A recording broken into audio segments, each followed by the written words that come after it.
is Indonesia. Let's send it back over to our casters, Gideon and Naisu for Game 5 at MSC. Two teams walked into this arena at the Esports World Cup thinking that they could make some life-changing money.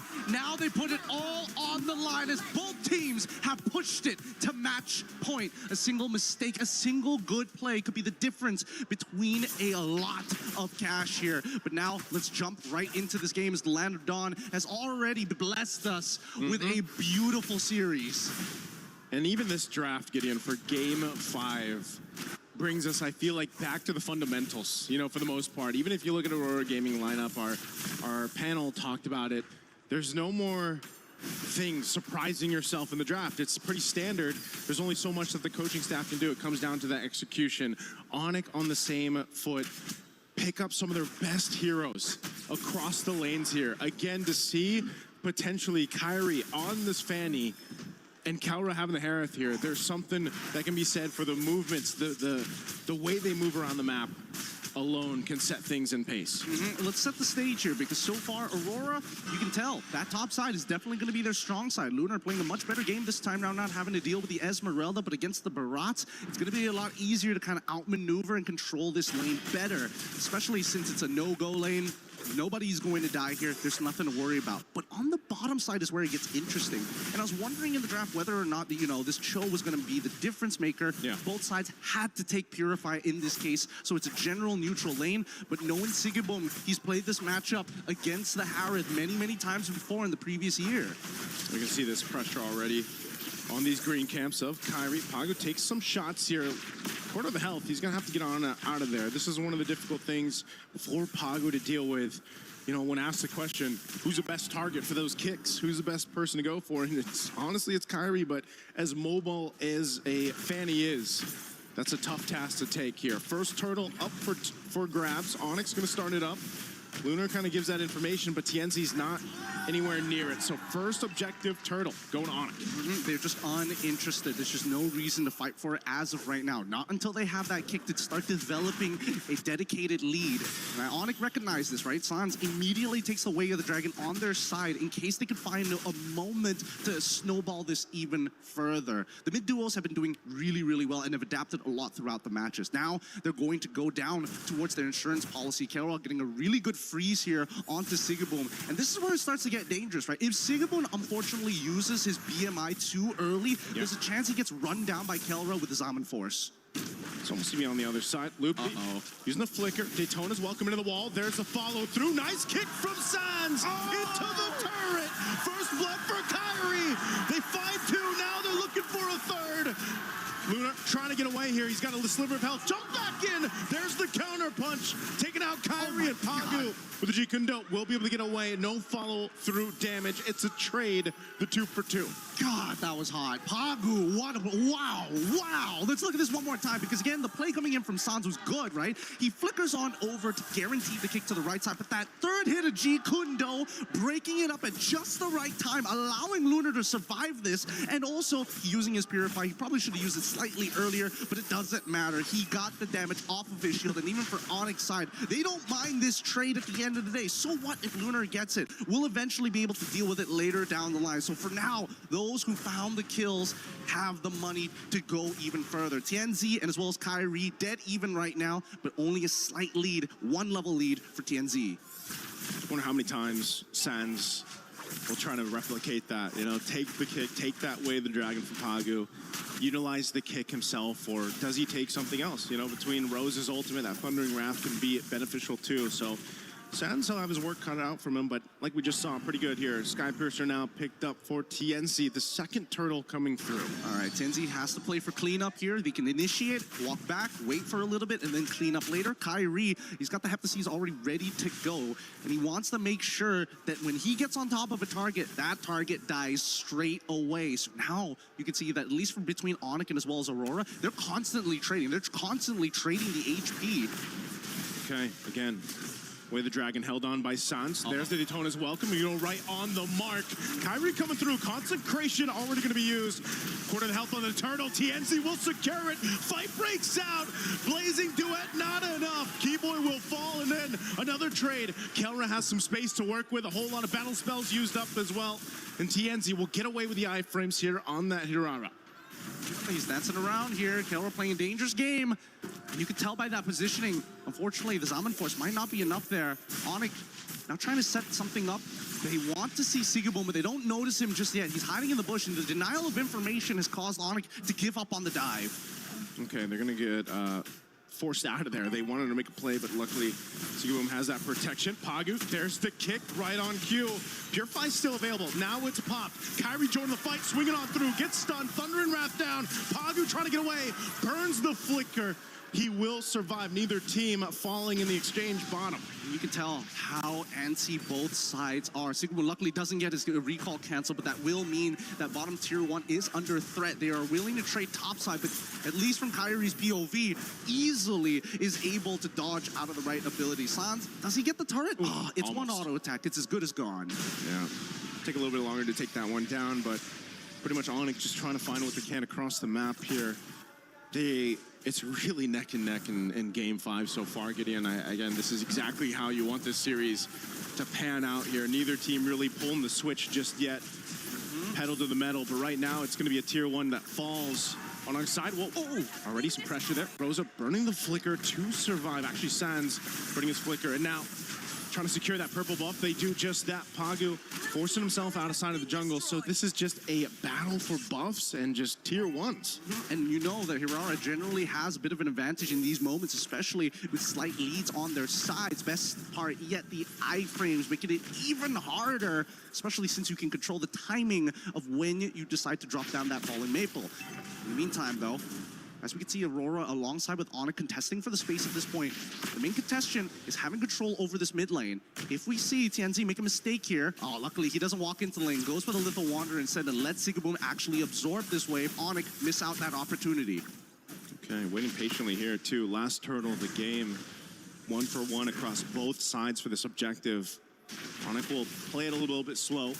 Keyboy waiting, he's got a flicker available. Conceal going to be used. You're going to force the fight for this third turtle anyway. They get stunned in their tracks. KAIRI jumping through, takes the turtle away. Daytona's welcome. Into the wall he goes, and Rosa's gone. Now Pagu, nowhere to run either as he's collapsed down by Onic. They got the objective and the kills. That was a hot play coming in from Onic. It felt calculated beginning to end. The timing of Keyboy utilizing his Wrath of the Dryad, not to mention just an amazing flicker Detona's welcome right onto Rose's face.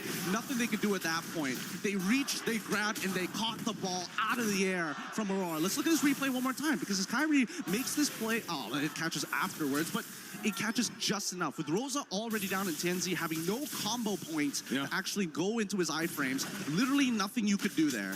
That's the thing too, the fact that it's broken walls and you have this FANNY, you can utilize a little extra opening on these turtle pits or eventually the Lord pits, something that you can do here. So KAIRI can kind of just swing on through into those fights, following through the Wrath of Dryad. They're going to do it again onto the tier 2, already forcing the fight, and Sigaboom is gone! Where did he go? And Lunar to follow, a double for KAIRI. And now TNZ went into the rest, Wrath of Dryad, puts the top, loads him up, triple kill for KAIRI, making a possible maniac on the FANNY. Woo! A statement being made by Onic right now as they're looking to crack open bottom side tier 2, and they've evened out this score. 3.2k lead in their hands. Things are getting extremely dangerous for Aurora. Sigaboom, he's got to be careful here. That BMI is literally his only lifeline. Just watch, as soon as the BMI drops, you see that Kelra said, hell no, we dive in this. We're sending the goon squad to take him out. And they line this up so well for the whole team, but for KAIRI just to make those plays again on this FANNY. How do you keep track of them? I mean, we've asked the question all darn MSC. How do you keep track of Aurora? Well, when you put the FANNY in the hands of someone like KAIRI or any of these specialists, this is what you have to deal with too. It feels like its own iframes. It's tough. It's really tough. KAIRI has been playing a really strong game here. Those cables have been ultra accurate at dodging some key abilities from the side of Aurora. Even Lunar, I think he can't be that frontline that they're hoping that he can be right now. He hasn't won his lane hard enough. And with the 8 extra assists, well, technically 5 extra assists that Lutfi has been able to gain for himself and to chastise Waldron, he is so thick. Luckily, Lunar is able to get one of his own. This Lord is being started up here, holding it at half health. Onic with a clear lead. They have control of this. They might be able to just go ahead and secure this. It looks like they are going to do just that as TNZ is up top. They have the information, and Onic will play around now with this first Lord secured. Man, Mitrio has been playing a phenomenal game here for the side of Onic. And unfortunately, for the side of Aurora, they've missed their window to develop their snowball even further, with the Maniac being given over to Onyx's side, resetting them from all that early game pressure that they were applying. Now they have to hope that Sigaboom gets the right items at the right time here, because TNZ can only do so much. He's so close to finishing the golden staff. So close here. Lord slowly approaching that bottom side. Again, with this kind of lead, Sigaboom just needs more time. He just doesn't have enough firepower here, and if they take out Rosa, so much damage of this profile for Aurora Gaming is expended. And they slowly walk this one in. This Lord coming down to this bottom side. Keyboy popping the conceal, looking for a potential flicker play. Lord's gonna go ahead and charge into the base turret. They already pop off some damage, trying to keep them at bay, and Lunar has to disengage. They just want to clear out this Lord. They want to hold on to these base turrets. Kelra jumping in with his Almond Force, pushing him off the turret just to secure it. And now Onic will go ahead and call it off. They look for more space turrets up top. KAIRI, TNZ holding it in bay. They hold on to 2 base turrets for now. Onic right now just aren't falling for any of the typical tricks. They're gonna lose another shielding here. Yeah, that's pretty much everything. Onic have set this up for a final push with the next Lord. If they can, wait, do they have the ults? They do! Charge in, Loopy jumping in, and they still the Wrath of Dry. They're gonna force the fight anyway. Loopy gone, and Sigaboom too. KAIRI still going. They're cut off from each other. Pagu trying to get away. Kelra, a couple shots, still has the shield. They're so low though. Aurora Gaming might want to punish. They're still following through. TNZ has mobility, but they will rely on the conceal to get away. And Sans, he's ready to intercept every single time. Onic, they are well connected right now. And Aurora, they've tried a couple of feints here. Yep. They've tried a couple of motions where Pagu is trying to bait a reaction out of Onic, but they're just not flinching anymore. And I think that confidence is starting to build up. It's surmounting to some real damage in Kelra. He's not dropping the ball. Same goes for Sans. Look at the disparity of damage dealt by the key members here of Aurora Gaming. TNZ there at the bottom, Sigaboom there at the bottom, and look at the difference for Onic. Such a big difference in terms of damage, and that's just because of how these team fights have played out. Onic has all the room to work with, especially for Kelra, provided by this team that Sigaboom has just been trying to catch up. And we know this, Gideon, when you are delayed this much on that power spike for the Claude, it's really tough to get back into the zone of this one. It is hard, but at the same time, they've got some decent wave clear on their end between TNZ, Sigaboom, and as well as Rosa. They should be the ones who are proactively trying to work together to clean these lanes, while Pagu and Lunar needs to delay lanes. On the opposite end, Onic very happy to be in this position, you know? They still have access to those steel cables, and KAIRI can do whatever he wants. Go to top side, set up the wave, reset the Lord again. They can do this all day, all night. They gotta clear out that bottom wave here. They do just that. Half health on this Lord. Onic has control.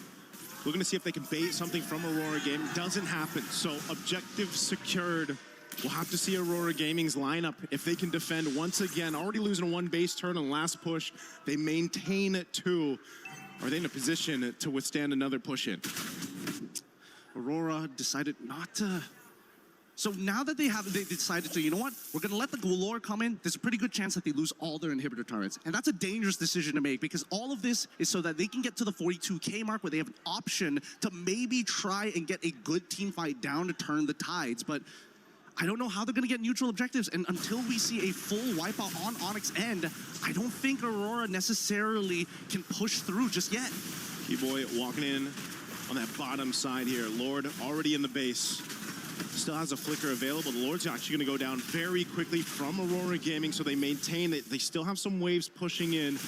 Onic might look to take down one base turret, this mid lane, as Kelra jumps forward. Already, Rocket's gonna force the flicker route now. They're trapped under the turret anyway. Rosa's gone again, and Pagu trying to buy the time off the kick. KAIRI might chase him down. The rest of the team's gonna force the fight in the base. KAIRI joining them now. Siggy Boom with the blazing duet to clear out the lanes. They just want to stay in the game, but KAIRI keeps them together, and now they'll disengage. They still have this wave, but Onyx too low. Oh my goodness, the item swap right at the very end there. Boom, holy cow. Holy cow. That was a dangerous moment. If it wasn't for that Rose goal, he would have died to the cutthroat coming in from KAIRI. They are out to get him. Yeah. The checkbox is simple. Wait for the stun to come out of Rosa. Once TNZ is down to only one combo point, then it becomes very easy to get on top of Boom, especially since so many times he walks up to try and dish out damage to specifically Lutpi as well as Keyboy. I think that's where you see a lot of the vision starts to narrow down. He's got to open the mind back up here. He's got to look for different angles. His main concern really is going to be Kelra and KAIRI. Once those go down, there's a good opportunity that Aurora can win the fight afterwards. Win a crown purchase from Kelra to make a play of his own here, but I'm trying to figure it out. Can Rosa actually find a good opportunity to stun someone? Because KAIRI never shows. That's such a tall task here for Aurora Gaming. Playing on the back foot the past 10 plus minutes, or essentially this whole game. They're looking for a way to potentially turn this over in their favor, but there's just so much they have to do. They're gonna go ahead and scout out. I think the main point of contention is, do they actually try to contest this Lord when it comes up? You know, it's not gonna be evolved just yet unless for some reason Onic delays it enough to go ahead and go through that, and I fear that if it is an evolved Lord, it's gonna be tough. But look at this pressure already up top. Immortality swapped in by TNZ. Wrath of Dryad used as well. Wait. So an attempt here, but now Onic, what do they want to do? Look at the coverage. Look at the coverage for Lutpi as well as Sans. Beautiful push and pull here. TNZ able to bait out the Wrath of the Dryads, and honestly, Onic, they don't mind. They're like, okay, sure, no Wrath of the Dryads. We want you to come to us, actually. We want you to come just when Wrath of the Dryads is about roughly 8 seconds, maybe even 12 seconds, and then we're gonna dance. We're gonna keep on dancing, because unfortunately for you, super minions are always gonna be knocking on your door, and we like to keep the porch clean. And they got a Fanny. They can play the long lane if he wants to, right? KAIRI can go ahead, put pressure there if he needs to, but he's gonna wait for this purple buff to be up. They know this Lord is up. They can delay it a little bit further if they want to. Aurora Gaming looks to go ahead and try to get in position here. I'm not sure if this is exactly what they want to do, but it just might be one last ditch effort if they can. TNZ swinging around. Onic knows it. Oh, the flicker forward. TNZ making his way to this fight. Can he turn it around? Pocket with the kick. It's on KAIRI. Immortality are going to be bopped. KAIRI's going to get out there. TNZ also trying to buy space, but Pagu falls, and now it's all falling apart. Winner crown with the blazing duet from Siggy Boom, but it's not enough. Kelra gets a double. Aurora, they still have TNZ up, but Lunar on the disengage. This fight might just be over. KAIRI joining the fight, cabling on through. He has what he needs. He's going for TNZ. He's got the immortality till he doesn't. And now Onic will clean it up.